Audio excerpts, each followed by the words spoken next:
ज्योति steno typing college में आप सभी का स्वागत है बच्चों। ये डिक्टेशन क्लास है और 80 WPM डिक्टेशन है। ये सभी डिपार्टमेंट के लिए इम्पोर्टेंट डिक्टेशन है। वेबसाइट पे इसको लगा दिया गया है। Dictation start after 5 second.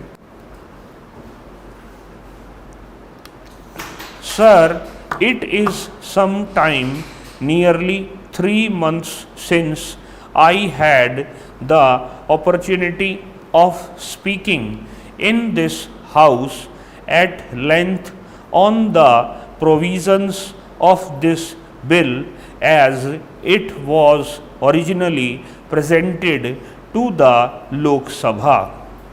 Honorable members may recall the general discussion on the floor of this house and the appraisal which was given to the bill. During the period that the bill has been before the Parliament, it has been subjected to a wide variety of comments by individuals and institutions representing various shades of opinion.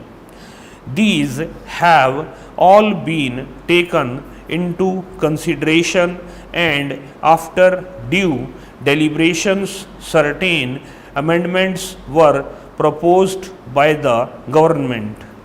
These have been considered and incorporated in the bill as passed by the Lok Sabha. Honorable members are undoubtedly aware of the various provisions of the bill as originally introduced. The provisions were explained briefly in the explanatory memorandum issued by my ministry and circulated to honorable members. A further note explaining the various taxation proposals in greater detail was also subsequently circulated.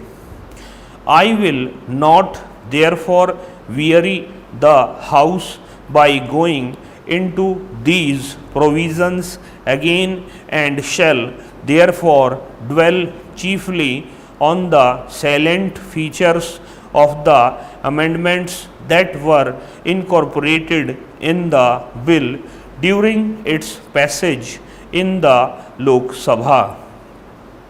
Sir, so far as personal taxation is concerned, the main emphasis of the critics has been against the lowering of the exemption limit on personal income tax and the reduction of the income tax burden on the higher slabs of income. On these points, I have been at pains to explain the objectives of our taxation policy. I had mentioned in my budget speech that the main reason for reduction in the existing rates at the higher levels of income was that in practice very high rates of direct taxation at the top brackets of income tend to erode the tax base and encourage tax evasion. It is no doubt true that the maximum rate of income tax and super tax applicable to the top brackets of income is proposed to be reduced from about 92% to a little less than 77% for earned incomes and 84% for unearned incomes. But this reduction in marginal existing rates is not to be viewed in isolation.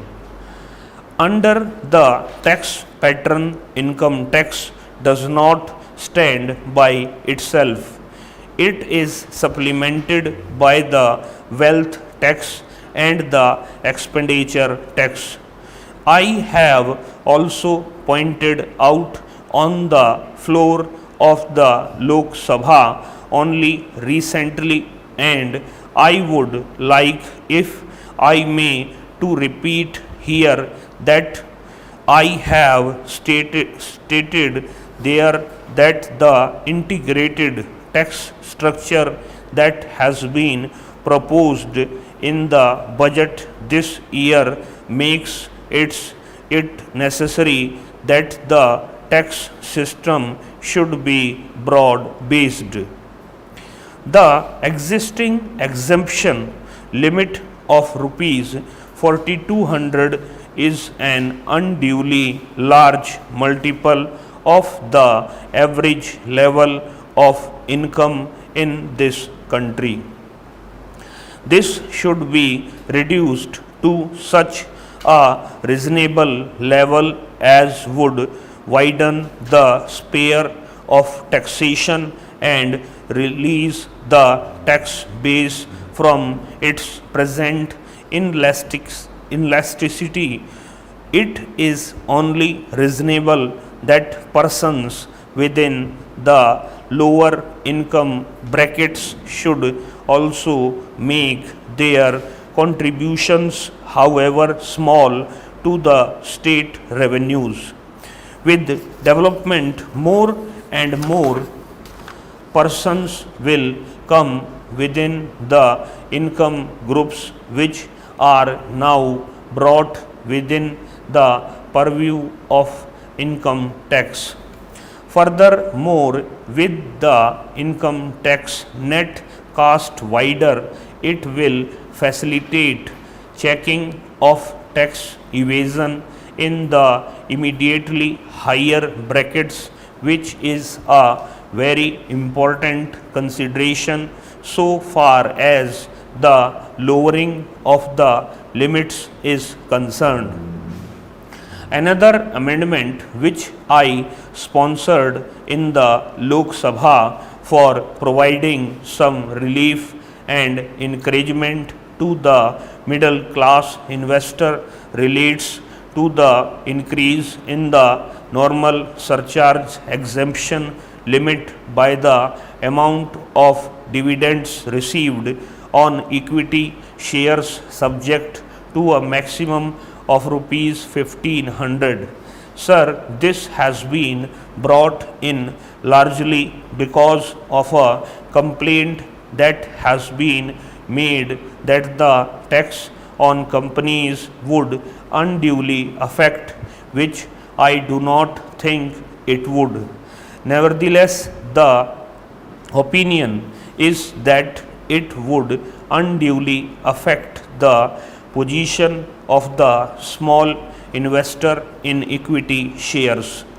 Relief is sought to be given to him this way that the cumulative effect would mean much greater relief than as if we made a refund of 0.5% to him of the company's tax collected.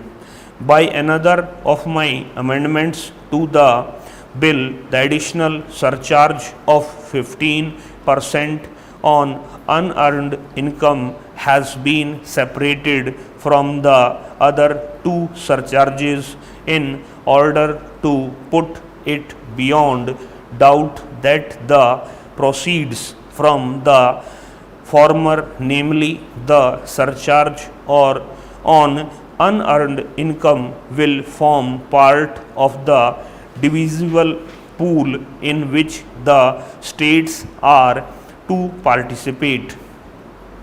This was the original intention, and it was felt that the divisible pool would not be affected.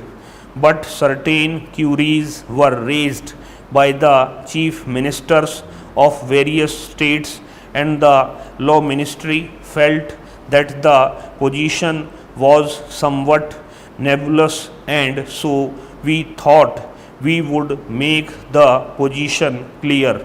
There is another important amendment which I would like to mention.